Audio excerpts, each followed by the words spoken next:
Hello दोस्तों, तो कैसे हो आप सब। उम्मीद करता हूँ सब ठीक होंगे, अच्छे से होंगे। वेलकम टू द चैनल और इनसाइट्स पे आबिद, एक ऐसी दुनिया जहां मैं आपको किडनीज के रिलेटेड नॉलेज प्रोवाइड करता हूं, खुद भी सीखता हूं और आपको भी सिखाने की कोशिश करता हूं। आज हमारा टॉपिक होगा रेनिन एंजियोटेंसिन एल्डोस्टेरोन सिस्टम और मैकेनिज्म।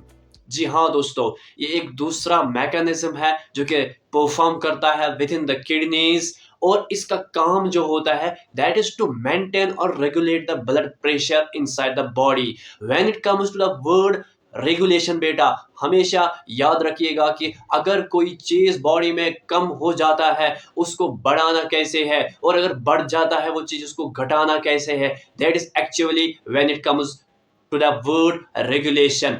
ऐसे ही हमारा जो ब्लड प्रेशर है बॉडी में, इसको भी रेगुलेट करना, मेंटेन करना हमारी बॉडी के लिए बहुत ज़रूरी होता है। क्योंकि अगर हाइपरटेंसिव क्राइसिस बॉडी में होंगे तो उसके आउटकम्स जो होते हैं एडवर्स इफेक्ट्स होते हैं बॉडी पे। अगर वही हाइपोटेंसिव एपिसोड्स अब देखने को मिलेंगे बॉडी में तो that will also add lot of problems to the body. इन ही हालातों में इस ब्लड प्रेशर, इस ब्लड वॉल्यूम को मेंटेन कैसे करना है, that is actually understanding by this mechanism that is called as renin angiotensin aldosterone system.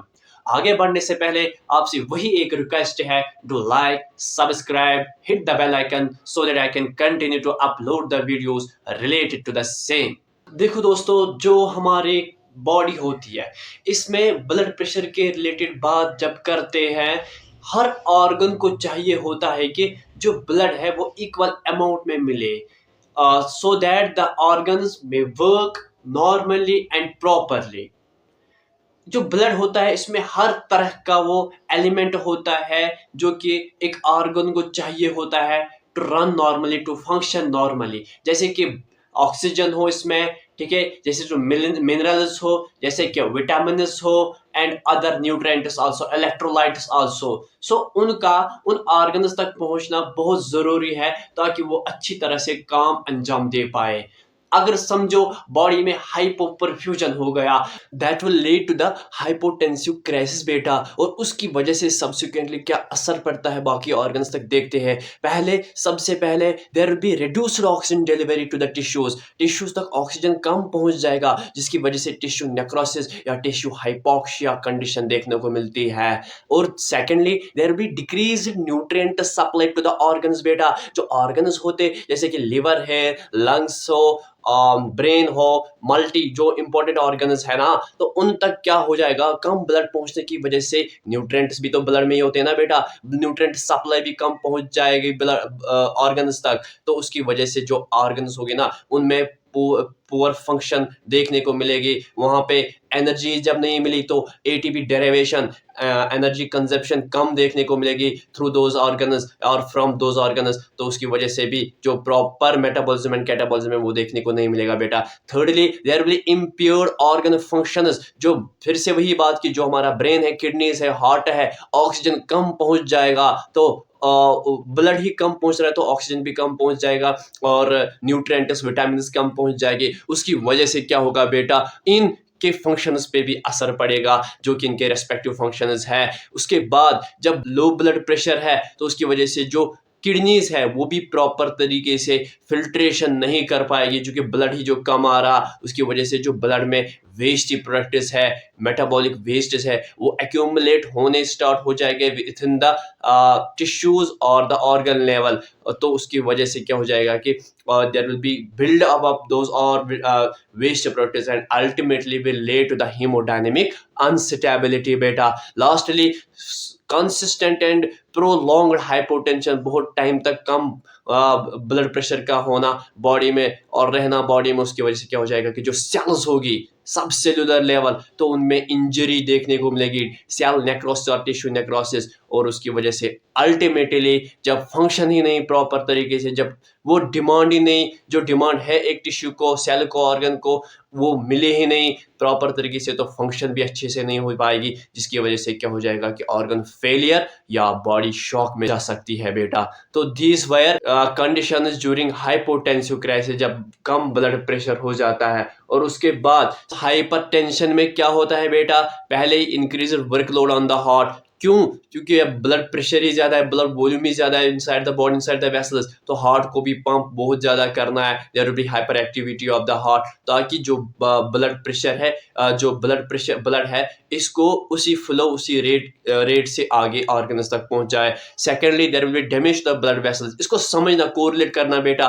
तो जब ब्लड प्रेशर ही ज़्यादा है, हार्ट भी पंप ज़्यादा कर रहा है, उसकी वजह से जो ब्लड वेसल्स है ना, वो अपने में चेंज लाती है to resist that high blood volume, to resisted high blood flow rate, उसको रेजिस्ट करना। तो उसकी वजह से क्या होता है, विद टाइम जो वेसल्स होते हैं उनमें थिकनिंग हो जाती है वॉल्स पे, और एथेरोस्क्लेरोसिस जिसको हम बोलते हैं, प्लग्स फॉर्म होने स्टार्ट हो जाते हैं, जिसकी वजह से क्या होता है कि narrowing inside, that is narrowing inside the artery lumen, and that will further increase the pressure, leads to the loss of elastic property of the blood vessel. Thirdly, kidney damage and reduced renal function too. So बेटा, जब high blood pressure होगा तो kidneys तक भी तो यही blood पहुंच रहा, उसकी वजह से there will be again hypertrophy, renal hypertrophy. The kidneys will show hyperactivity because of high workload. More and more blood is coming, approaching towards the kidney for filtration, which leads to inability to filtrate the blood, to filter the blood properly.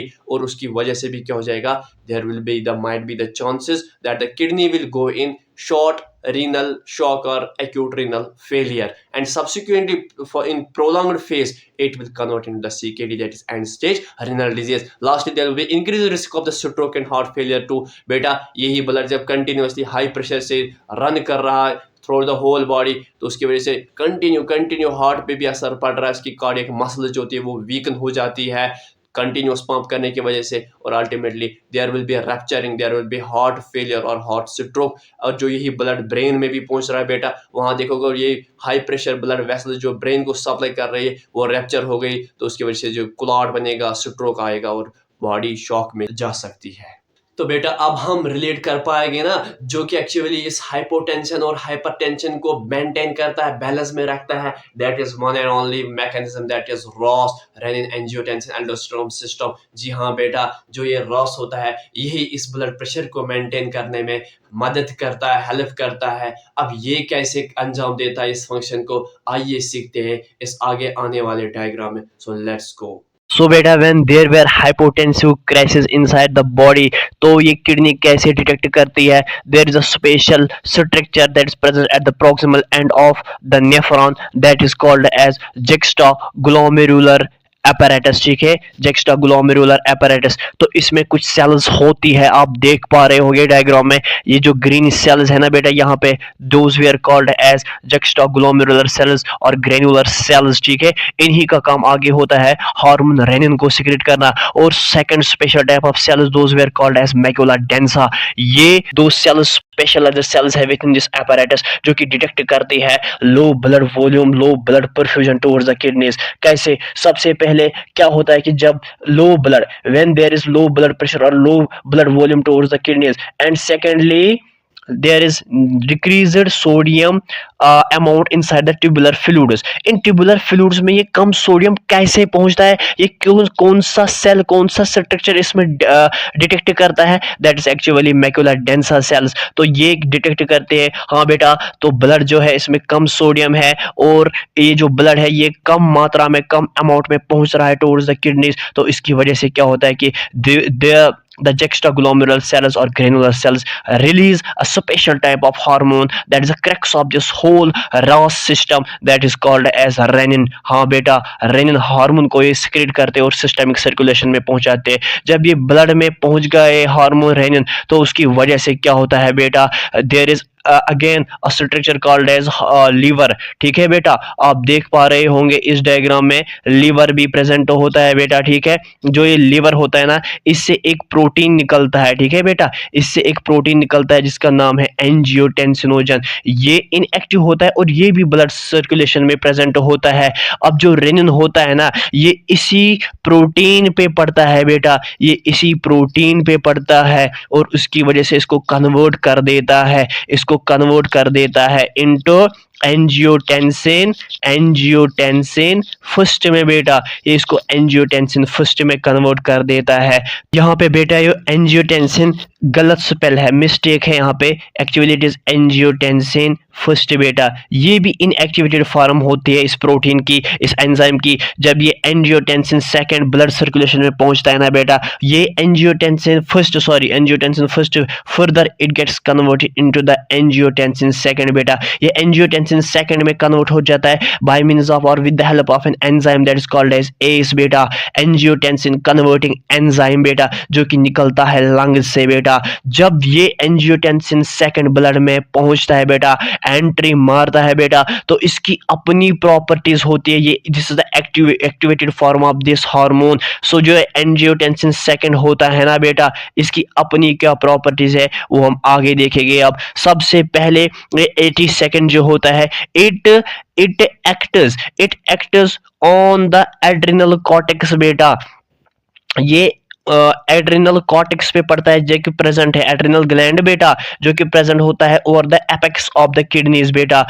Kidneys के ऊपर वाले पोल पे ये hormone, ये gland present होता है, और इसी के एड्रिनल कॉर्टेक्स पे पड़ पे यहाँ पे एक हार्मोन निकलता है, उसको एक्टिवेट करता है, ट्रिगर करता है, that is called as aldosterone बेटा। एल्डोस्टेरोन जो ही निकलाना ब्लड में बेटा, इसकी अपनी प्रॉपर्टी होती है, ये वापस किडनीज तक पहुंचता है, इसके किडनीज के जो नेफ्रॉन ट्यूबुल्स होते हैं उन पे पड़ता है, और वहां पे क्या करवाता है, सोडियम रीअब्सॉर्प्शन करवा देता है within the nephron structures. And again water retention बेटा, मैंने इससे भी पहले आपको बोला कि when wherever there is sodium that is having the affinity to take the water along with it बेटा, तो इन दोनों को ये वापस रीअब्सॉर्ब करवा देता है, और साथ में पोटेशियम को एक्सक्रीट करवा देता है। उसकी वजह से क्या होता है बेटा कि ओवरऑल ब्लड वॉल्यूम जो होता है वो इंक्रीज हो जाता है within the body, with in the vessels. जब ब्लड वॉल्यूम बढ़ गया, उसकी वजह से ब्लड प्रेशर बढ़ जाता है बेटा। यही तो हमारा मोटिव था ना कि ड्यूरिंग हाइपोटेंसिव क्राइसिस कैसे ब्लड वॉल्यूम को, ब्लड प्रेशर को बढ़ाना है। सेकेंडली व्हाट इट डू, जो एंजियोटेंसिन सेकंड होता है ना बेटा, ये क्या करता है, ये हमारे पिट्यूटरी ग्लैंड पे पड़ता है, एक्ट करता है उस पे। तो जब ये पिट्यूटरी ग्लैंड पे पड़ गया ना बेटा, वहां पे पोस्टीरियर एडिनो हाइपोफाइसिस या पोस्टीरियर पिट्यूटरी ग्लैंड पे पड़ता है, वहां से एक हार्मोन निकलता है that is called as ADH, anti diuretic hormone बेटा। जो ही ये निकलाना ये हार्मोन, ये फिर से इसी नेफ्रॉन के डीसीटी पार्ट पे पड़ता है बेटा। जब ये उस डिस्टल कन्वोल्यूटेड पार्ट पे पड़ता है ना, वहां से ये फोर्सफुली वाटर को फिर से रिटर्न रीअब्सॉर्प्शन करवा देता है, वाटर की back into the interstitial space। और जब वो इंटरस्टिशियल स्पेस में जाता है ना, फिर counter current exchanger that is Vasa रेक्टा, I told you in my past lecture. तो उसकी वजह से क्या होता है कि वो इस वाटर को इंटरस्टिशियल स्पेस से उठा के वापस ब्लड स्ट्रीम में ले जाता है, और उसकी वजह से अल्टीमेटली फिर से क्या हो जाता है कि ब्लड वॉल्यूम बढ़ जाता है, अल्टीमेटली ब्लड प्रेशर आल्सो।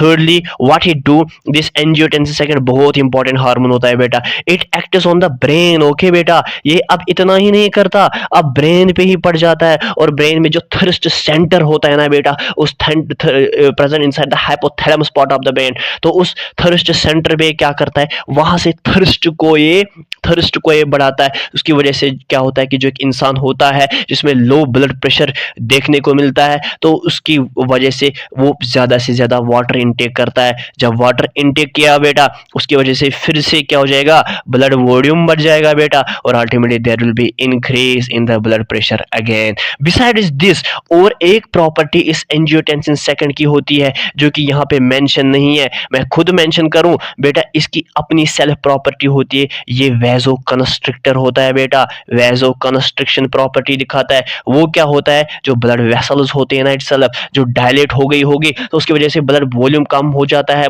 लो ब्लड प्रेशर हो जाता है, तो ये उनको कंस्ट्रिक्ट करवा देता है बेटा। ये वेजो कंस्ट्रिक्शन करवा देता है किनकी, ब्लड वेसल्स की। तो जब ब्लड वेसल्स की कंस्ट्रिक्शन हो गई, अल्टीमेटली प्रेशर बढ़ जाएगा, वॉल्यूम बढ़ जाएगा, then there will be again rise in the blood pressure too बेटा। So this is the importance of this angiotensin second, which gets activated only and only by means of the hormone that is called as renin, and that renin itself comes only in action due to the presence of this system that is called as renin angiotensin aldosterone system beta.